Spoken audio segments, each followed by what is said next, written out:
ministrar, e eu fico pedindo a Deus para levar de Angola, de África, no nome poderoso. Você pode aplaudir ao Senhor pela vida dos ministros de Deus? Ok. Queridos, e para finalizar as minhas considerações, e já me perdoe o tempo que eu estou tomando, hoje a minha oportunidade foi uma só, então tenham paciência comigo hoje. E está me ouvindo, pastor Ismael, lá em casa, a minha muito digna esposa, pastora Thalita, os meus filhos Nicolas e Samuel, e a minha prima Rebeca estão assistindo. Eu quero mandar um beijo para vocês. Jesus vai visitar vocês aí também. Pastor Ismael, muitos amigos estão assistindo no Brasil, pregadores, pastores, e eu não vou citar porque foram muitas mensagens, mas aos meus irmãos, na medida que eu for pregando, eu vou tentar citar alguns amigos que estão nos assistindo. Um beijo no coração de todos, em nome de Jesus. Vamos à palavra de Deus. Atos dos Apóstolos, os que trouxeram a Bíblia Sagrada, abram-na comigo. Atos dos Apóstolos, capítulo de número 4. Atos dos Apóstolos, capítulo de número 3. Atos dos Apóstolos, capítulo de número 3. Se eu esqueci alguém, em nome de Jesus, me perdoa. Atos, capítulo de número 3. Eu quero ler alguns versículos para nossa breve meditação. Atos dos Apóstolos, capítulo de número 3. Você que já localizou o texto sagrado, por sinal, digam remanescentes. Está escrito assim: ora, Pedro e João subiam juntos ao templo, a hora da oração sendo a hora 9. Estava sendo carregado um homem coxo desde o ventre de sua mãe, o qual diariamente punham à porta do templo chamada Formosa, para pedir esmola aos que entravam no templo. O qual, vendo Pedro e João entrando no templo, pediu uma esmola. Versículo 4. E Pedro, fixando os olhos nele com João, disse: olha para nós. E ele estava atento, esperando receber alguma coisa. Então Pedro disse: eu não tenho prata e nem ouro, mas o que tenho, isto eu te dou. Em nome de Jesus Cristo de Nazaré, levanta-te e anda. E ele tomando pela mão direita,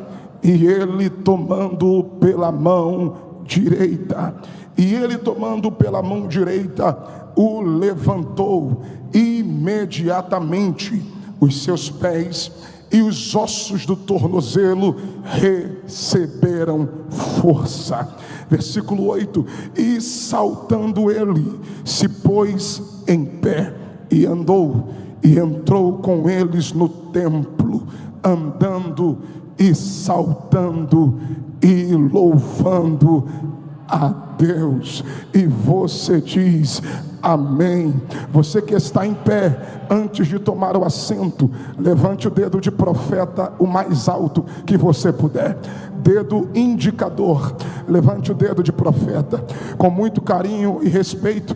Meu amigo pastor Edson, estende o dedo de profeta, aponte para o vaso que está perto de você, com carinho e respeito, aponte o dedo de profeta. Isso, diga para ele ou ela, diga: meu irmão, que bom que você veio.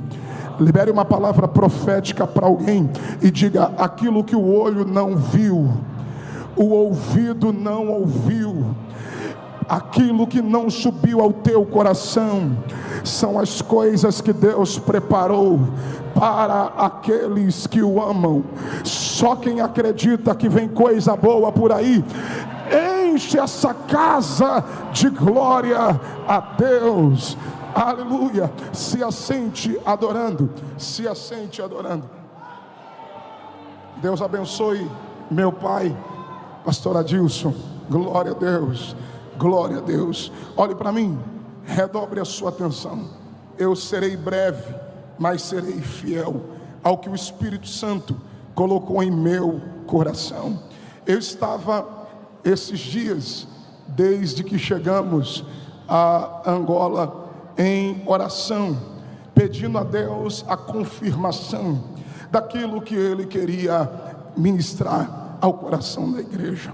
E eu estava junto com alguns amigos ainda me questionando a respeito do dia que eu iria ministrar. Geralmente quando eu chego cá, eu já recebo os meus dias, a data, a hora, e o pastor Ismael propositalmente me fez uma surpresa, mas o Espírito Santo de Deus me fez entender o porquê deste momento, porque Deus disse a mim que depois desse congresso de remanescentes, Ele vai levantar uma geração. Olhe para alguém que está do seu lado e diga: é você que Deus vai levantar. Diga: é você que Deus vai levantar. O texto que ora lemos é um clássico das Escrituras Sagradas. É, de fato, os primeiros atos dos apóstolos. Estamos diante do milagre do coxo da Porta Formosa. Como vocês estão ouvindo mensagens poderosas desde o primeiro dia desta conferência, e eu estou finalizando, por bondade de Deus. Eu não quero lhe cansar. Eu sei que você tem sido abastecido todos esses dias, então permita-me, eu não vou me prender, eu não vou tomar tempo na introdução desta palavra. Pelo contrário, você está a saber, a conhecer a vida e a história do coxo da Porta Formosa. Então eu serei extremamente objetivo, direto, e para que nós possamos entender algumas lições de Deus para nós nesta noite, eu preciso trazer a você 3 verdades a respeito do coxo da Porta Formosa. A primeira verdade é que o texto diz que ele era coxo desde nascença. Ele nunca andou, ele não sabe o que é caminhar, ele nunca deu um passo, ele nunca pulou, ele nunca saltou, ele não soube o que é as fases da vida de um menino que, quando nasce, começa a engatear, a dar os primeiros passos, a tomar confiança, a correr, a saltar. Ele nunca havia andado. Segundo ponto a respeito do coxo é que o texto diz que ele era um mendigo. Ele está submetido a um estado de mendigância. Ele é carregado todos os dias à porta do templo para pedir esmola aos que entravam. Terceira verdade a respeito do coxo, para o melhor entendimento daquilo que o Espírito Santo tem a nós nesta noite, é que ele está na porta, mas não tem acesso. Ele está na porta, mas não pode entrar. Ele não pode entrar, e eu poderia tomar um tempo para te explicar, à luz da história e à luz da cultura, o porquê que ele está na porta, mas não tem acesso. Porém, eu preciso dizer para alguém que, por causa do sistema religioso, por causa da lei e por causa da cultura, ele não pode acessar ao sagrado. Entendendo isto, vem a primeira lição de Deus para nós nesta noite. O texto começa com a seguinte afirmação: e Pedro e João subiam juntos à porta do templo, a hora da oração. O texto que lemos afirma-nos que Pedro e João subiam juntos, a hora da oração sendo a hora nona. Eu gosto desse texto porque a hora que eles estão a acessar o templo a subir ao templo é a hora da oração, a nona. A hora nona equivale a nós às 15 horas da tarde. Quem, assim como eu, cresceu e nasceu em ambientes de círculos de oração, em cultos de intercessão, sabe que o culto da hora nona, como temos na nossa igreja, é proveniente deste horário, é proveniente deste texto, porque eles estão subindo a hora da oração, a hora nona. Isso me faz lembrar do que Jesus disse em Mateus capítulo 21, versículo de número 13 e 14. Se puder projetar na tela os textos que eu vou citar, você vai me ajudar. Pastor, e o que é que Jesus disse? Jesus disse que esta casa será chamada casa de oração. Acorde alguém do seu lado e diga: casa de oração. Olha o versículo de número 14. O texto diz: e foram ter com ele, guarde isso, ao templo, cegos e coxes, e os curou. Glória seja dada ao nome do Senhor. Isto também era uma prática estabelecida pelos pais da igreja, pelos apóstolos da igreja primitiva, no contexto em que lemos Atos capítulo 2,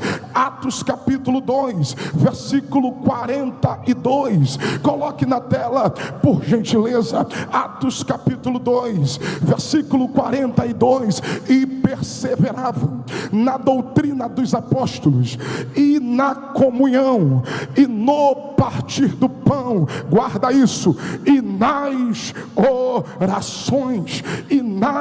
orações, põe o versículo 46, a parte A. O versículo 46 e a parte A, o texto diz: e perseverando, unânimes, todos os dias, aonde? No templo, todos os dias no templo. Esta era uma prática estabelecida tanto pelo nosso Senhor Jesus, como estabelecida pela liderança máxima da igreja primitiva, representada pelos apóstolos. E eu guardo o texto, porque se você pegar o contexto, Atos 2, acontece um dos maiores eventos da história da humanidade, o cumprimento de uma das maiores promessas de toda a Bíblia Sagrada, o derramamento do Espírito, aonde eles estavam no cenáculo reunidos, e de repente veio do céu um som como de uma rajada de vento veemente, impetuoso. Versículo 2: e encheu toda a casa. E versículo 4: e todos foram cheios. Versículo 2: e encheu toda a casa. Versículo 4: e todos foram cheios. Isto implica em dizer que o que Pedro e João estão fazendo ao subir ao templo vem depois da manifestação do Espírito Santo de Deus. Então me ajude a pregar. Eles estão cheios do Espírito. Acorde alguém do seu lado e diga: cheios do Espírito. Diga: cheios do Espírito. É assim que você vai sair daqui essa noite, cheio do Espírito, cheio do Espírito.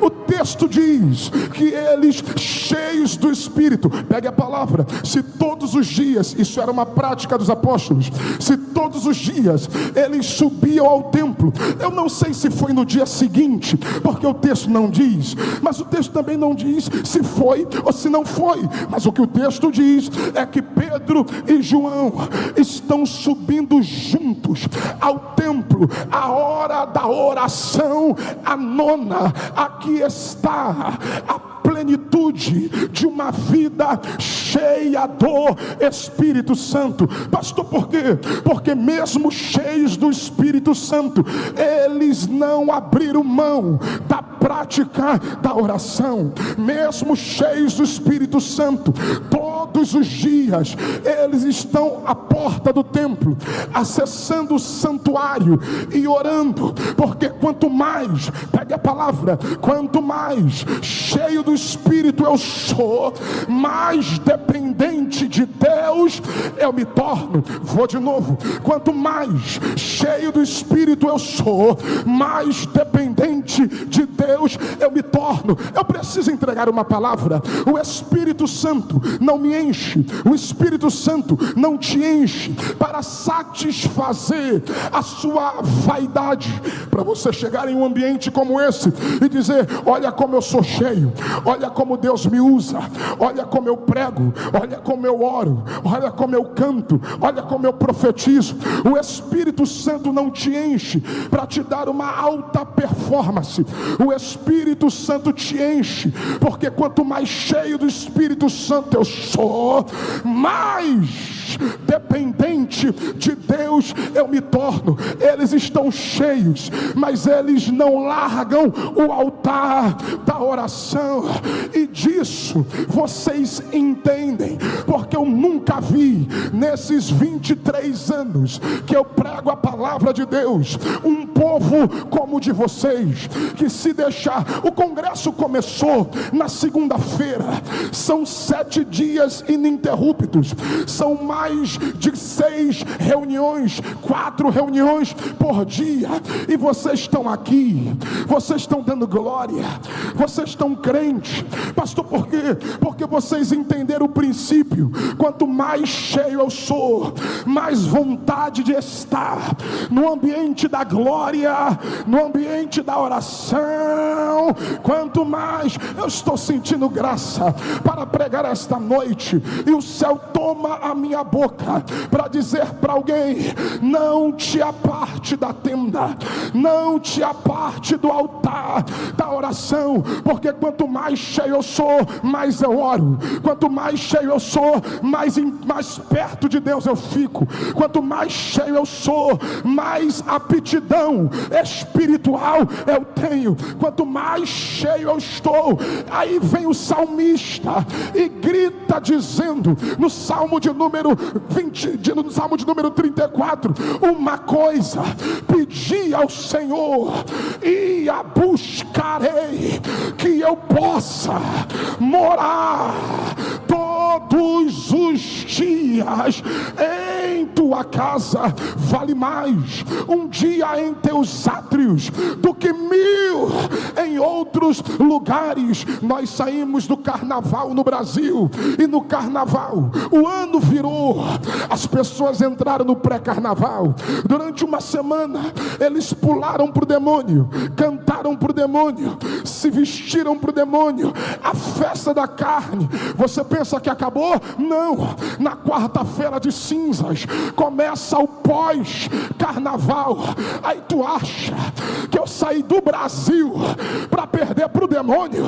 Tu acha que eu saí do Brasil para perder para Satanás? Nós só não ficamos 24 horas dentro da igreja é porque não podemos, é porque temos responsabilidades, nós temos compromissos, nós temos afazeres. Ninguém aqui é à toa na vida, mas o que nos segura a estar aqui desde amanhã, desde a manhã até a noite, é a certeza que este lugar não é outro lugar senão a casa de oração. Aleluia. Olhe para mim e prepare para receber. Segundo ponto, o texto diz que eles subiam juntos. Acorda quem está do teu lado e diga: eles subiam juntos. Diga: eles subiam juntos. Prepare para receber uma palavra. Pastor Alex, eles estavam no exercício da missão apostólica. Me ajude na comunhão. Acorda alguém do teu lado e diga: eles estavam. Diga: eles estavam no exercício, diga, da missão apostólica. e é para quem vai pegar. Pastor, porque isso não é um caso isolado, mestre. Pastor Carvalho Júnior, isso não é um caso isolado. Não, pastor, não. Vamos de Bíblia. Marcos capítulo 6, versículo 7 e o versículo 13, para quem trouxe glória. Marcos 6, versículo 7, chamou a si os 12 e começou a enviá-los. Pega a palavra, de 2 em 2, de 2 em 2, de 2 em 2, e deu-lhes poder sobre os espíritos malignos. Versículo 13, é para quem tem glória. Versículo 13, e expulsavam muitos demônios e ungiam muitos enfermos com óleo e os curavam. Não é um caso isolado, é o serviço da missão, é o serviço do apostolado. Eu vou provar. Lucas capítulo 10, versículo de número 1. Vai comendo Bíblia, porque daqui a pouco eu vou entregar. Lucas capítulo 10, versículo 1. E depois disso, designou o Senhor ainda outros 70 e mandou-os adiante da sua face, de 2 em 2, de 2 em 2, de 2 em 2, a todas as cidades e lugares onde havia de ir. É para quem é de Bíblia. Lucas 24, versículo 13, por favor. É por isso que quando Jesus ressuscitou, no caminho de Emaús, ele achou quem, pastor? Dois. E quem são eles? Olha o texto. E eis que no mesmo dia iam 2 deles, de 2 em 2, de 2 em 2, iam eles para uma aldeia que distava de Jerusalém 70 estádios, cujo nome era Emaús. Versículo 14, é para quem é de Bíblia. Versículo 14, e iam falando entre si de tudo aquilo que havia sucedido. Versículo 15, para quem tem glória. Versículo 15, para quem tem glória. E aconteceu que, indo eles falando entre si e fazendo perguntas um ao outro, o mesmo Jesus se aproximou e ia com eles. O que me empolga de pregar, é que Jesus disse em Mateus 18, versículo 19 e 20, rápido. O que me empolga de pregar é o que Jesus fez em Emaús, é o que ele determinou aqui. Também vos digo que se 2 de vós concordarem na terra acerca de qualquer coisa que pedirem, isso lhes será feito por meu Pai que está no céu. Calma, põe o versículo de número 20, porque onde estiverem 2, não é um, porque um não concorda com ninguém. Lá vai, um não concorda com ninguém. Onde houverem 2, não coloque na Bíblia o que não está. Não é um, é onde houverem 2. Olha a missão, vão de 2 em 2, vão de 2 em 2, vão de 2 em 2, porque onde houverem 2 ou 3 reunidos em meu nome, eu vou junto, eu estou no meio, eu estou presente. Agarra a mão de alguém agora, acorda ele ou ela e diga: não é um, diga: somos 2. Pastor, por quê? Porque obra missionária não se faz com individualismo. Obra missionária, vou começar. Obra missionária não se faz com prepotência, não se faz com autossuficiência. Obra missionária não é para individualista. Só eu tenho, só eu sei, só eu posso, ninguém faz. Não, obra missionária se faz em união. Acorda quem está do teu lado. Aqui está a primeira lição. Acorda quem está do teu lado e diga: obra missionária se faz, diga, em união. Acorda esse vaso aí, diga: obra missionária se faz em união. Eclesiastes capítulo 9, versículo 10. Se quiser anotar, anota. A obra missionária se faz em união. Eclesiastes 9 é para quem trouxe glória. E tudo que te vier a mão para fazer, faça com a tua... Não, Eclesiastes 4, versículo 9 e 10. Eclesiastes 4, 9 e 10. É para quem tem glória. Melhor é serem dois do que um, porque tem melhor paga do seu trabalho. Versículo 10. Porque se um cair, o outro levanta. Porque se um cair, o outro levanta. Ajude-me a pregar. Eu queria que as minhas mães orassem por mim. Eu queria que os meus pais orassem por mim, porque eu acabo de receber uma informação do céu. Jesus me disse que vai sacudir esse lugar esta noite. Acorda quem está do teu lado e diga: eu preciso de você. Diga: você precisa de mim. Diga: e nós somos dependentes da graça, somos dependentes da glória, somos dependentes do poder, somos dependentes do favor. Somos!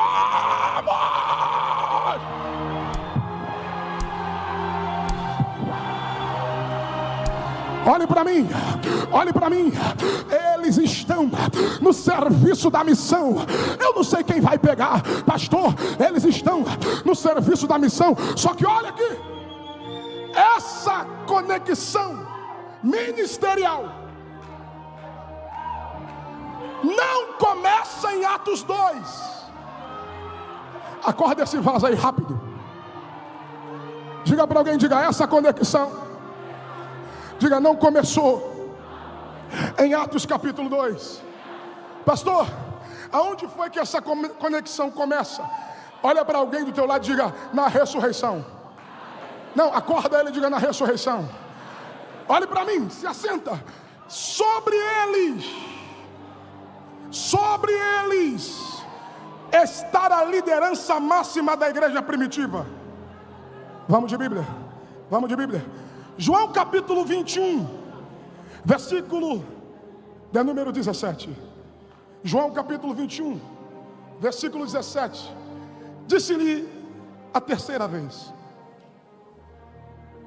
Simão, filho de Jonas, tu me amas?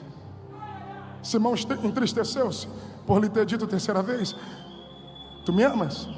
E disse-lhe: Senhor, tu sabes de tudo, tu sabes que eu te amo. Jesus disse: apacenta as minhas ovelhas. Ainda no mesmo contexto, põe o versículo de número 20 do capítulo de número 21. Põe o versículo 20. Olha o texto. E Pedro, voltando-se, viu que o seguia. Quem? Aquele discípulo a quem Jesus amava, João, e que na ceia se recostara também sobre o seu peito, e que dissera: Senhor, quem é que te há de trair? Põe o versículo 21. Vendo Pedro a este, disse a Jesus: Senhor, e deste o que será? Versículo 22.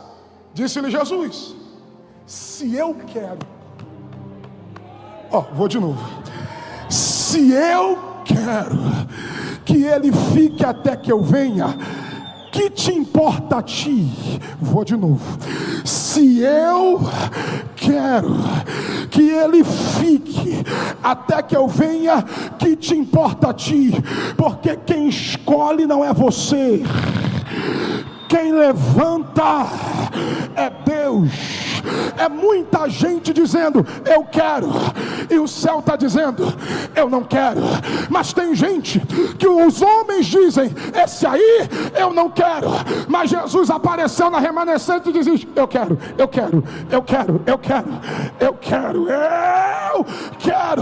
Oh glória! Eles são os líderes da igreja primitiva. Agora olhe para esse vaso que está perto de você e diga: não começou na subida. Diga, não começou na subida. Diga: começou na perda. Acorda ele aí, acorda. Diga: não começou na subida. Diga: começou na perda. É para quem trouxe glória.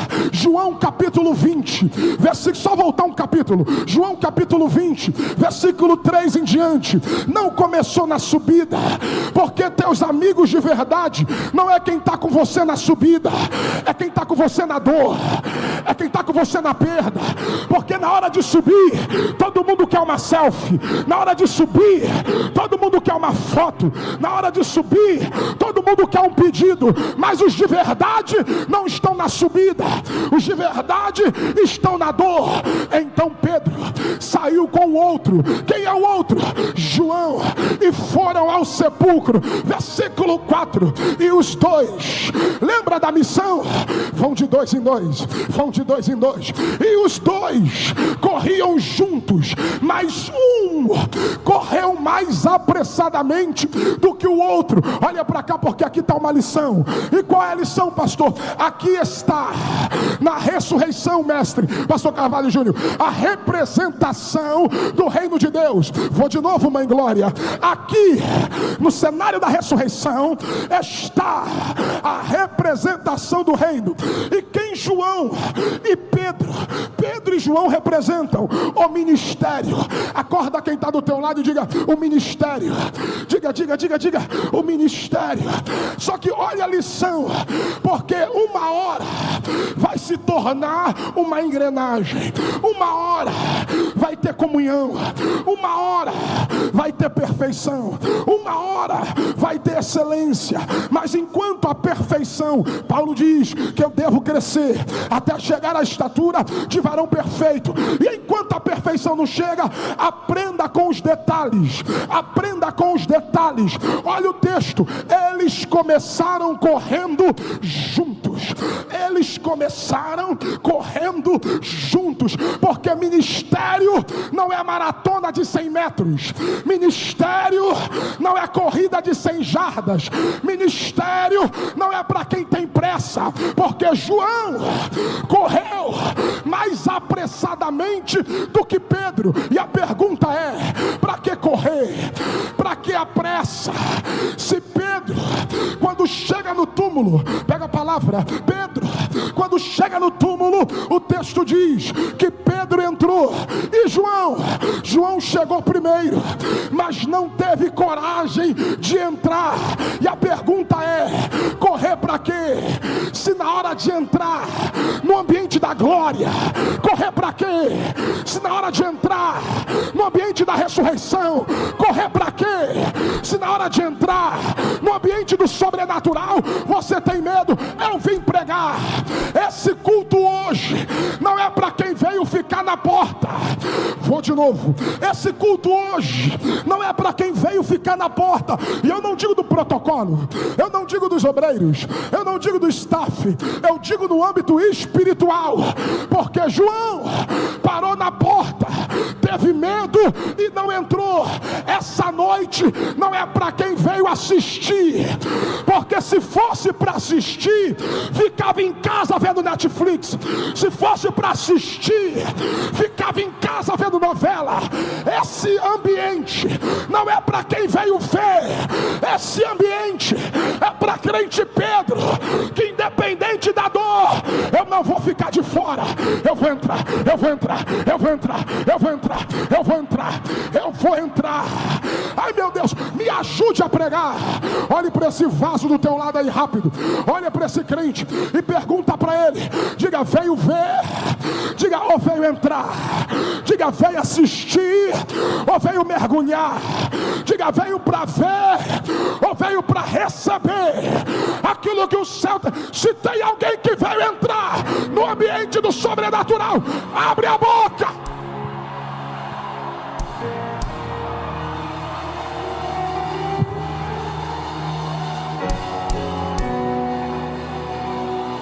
Acorda quem está do teu lado. Acorda quem está do teu lado. Diga para ele, diga: missões se faz em união. Olhe para mim, olhe para mim. Pedro é um, João é outro. Eu poderia tomar alguns minutos só para falar sobre a diferença comportamental de ambos.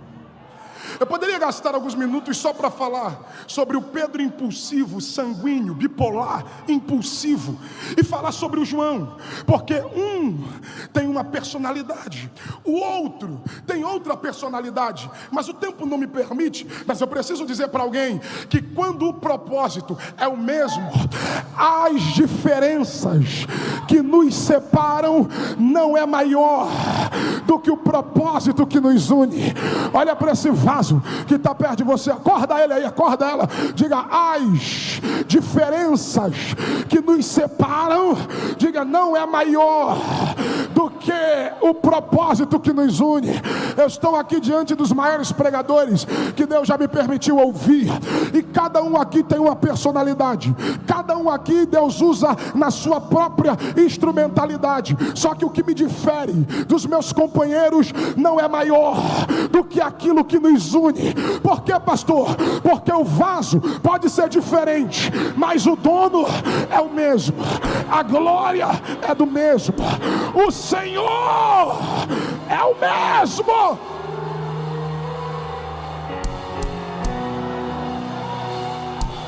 Olhe para mim, se assente só mais um pouquinho, anote, olhe para mim, como um pregador clássico, olhe para mim, como um pregador clássico, eu poderia colocar um tema nessa mensagem. E qual é o tema, pastor? Missões na Porta Formosa. Diga para alguém, diga: missões na Porta Formosa. Primeira lição: missões se faz em união. Diga para alguém: missões se faz com união. Segunda lição, olha o texto: e Pedro com João, 2 em 2, fitando os olhos nele. Eu disse que não iria chover no molhado, então pega a palavra. E Pedro com João, fitando os olhos nele. Isto é, biblicamente, uma expressão de compaixão. Olhe para alguém que está do seu lado e diga: compaixão. Segunda lição: missões se faz com compaixão. Acorda quem está do teu lado e diga: compaixão. Quando Pedro e João fitaram os olhos nele, eles estão dizendo: a tua condição, a tua necessidade, a tua deficiência não condiz com o lugar que você está.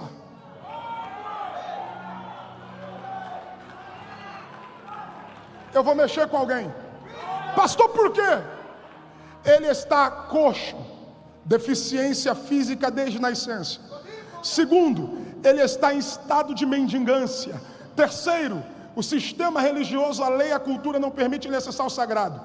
Então, quando Pedro fita os olhos nele, Pedro está dizendo: o lugar que você está não condiz com a realidade que você tem. Pastor, como assim? Porque você encontrar alguém deficiente mendigando em uma praça é normal. Você encontrar alguém doente, deficiente em um ponto turístico é normal. Você encontrar alguém mendigando em uma avenida pública é normal. Você encontrar alguém doente mendigando na porta de um hospital é normal. Agora, na porta da igreja, não. Só o pastor Gaspar entendeu. Vou repetir: o ambiente que ele está, aliás, a condição que ele está, não condiz com o ambiente que ele está, porque ele está mendigando, doente na porta de uma igreja. Só que a hipocrisia do sistema é essa: é melhor dar uma esmola para dizer que eu estou ajudando, do que revelar a minha falta de espiritualidade e autoridade para dizer: a tua condição não determina o teu destino. A tua condição, eita, ei, me ajude a pregar. Acorda alguém do teu lado e diga: as máscaras, diga, a capa da hipocrisia, diga, vai cair aqui essa noite, porque aqui não é teatro, aqui não é hospital natural, natural, mas espiritual é, natural não.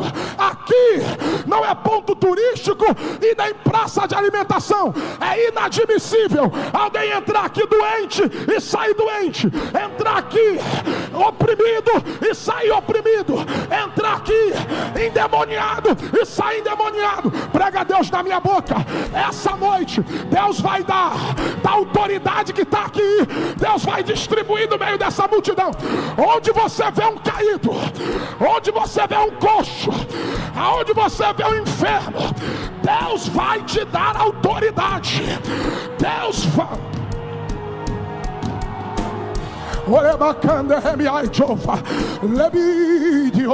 Eu vim pregar. Hoje Deus vai arrancar de ti essa dependência. Deus não te chamou para viver de esmola. Meu pai, pastor Edson, Deus me trouxe aqui. Vai explodir. Deus não te trouxe aqui para viver dependendo de esmola de religiosidade, de esmola emocional, de esmola de atenção. Ei, Deus vai te tirar da condição de pedinte e Ele manda te dizer: o que eu tenho.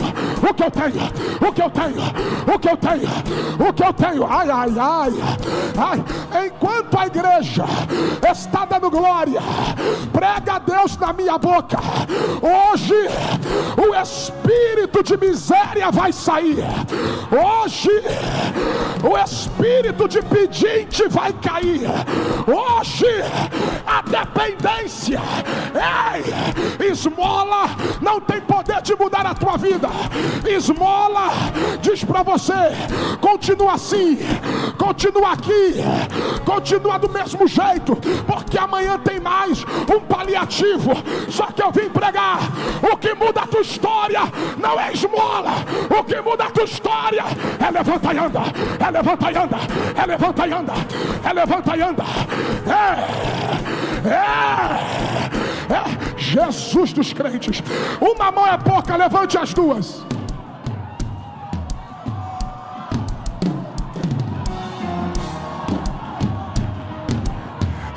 O que você precisa, Deus tem para te dar. Eu não tenho prata, eu não tenho ouro, mas o que eu tenho, isso eu te dou. Em nome de Jesus. Em nome de Jesus. Levanta e anda, levanta e anda, levanta e anda, levanta e anda. Eu vou esperar você profetizar para 3. Diga para alguém, diga: a ordem já foi dada. Diga: a ordem já foi dada. Em nome de Jesus. Levanta, levanta, levanta. Eu espero você adorar.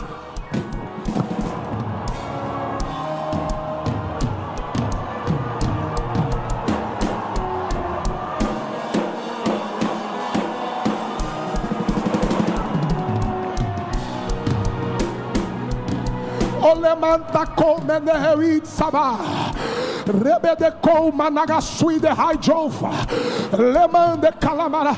Quando eu voltar aqui, ano que vem, vai ter uma fila de testemunho dizendo: pastor, Deus mudou a minha condição. Pastor, Deus mudou a realidade. Quem estava atrofiado na porta do santuário,